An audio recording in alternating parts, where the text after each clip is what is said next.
When analyzing a song, one can relate it to an element of a story. For example, the song called The Middle by Jimmy Eat World is simply related to Hamlet.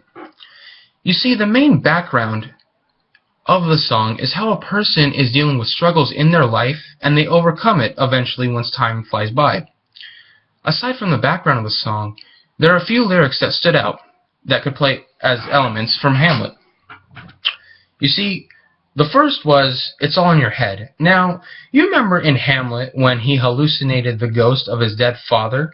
That's one example of how this lyric can play an element for Hamlet. The second line was, "You're on a wild ride." Now, you're not really going on a wild ride. This phrase just means you're dealing with a lot of stress in your life, and you don't know how to solve it.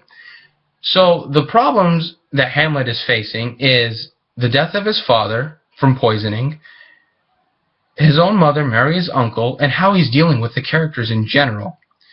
So this is how another lyric could play to an element of Hamlet.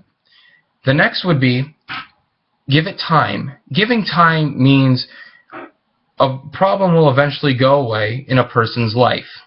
Hamlet will eventually find that out at the end of the story. And one last significant lyric was, "Don't worry what they're telling themselves about you." This means how a person is talking about someone behind their back, and primarily this relates to Hamlet in the plot setting because the characters were plotting against Hamlet, primarily Laertes, as he wants to get his revenge on Hamlet. These are how lyrics can simply be elements in a story for examples.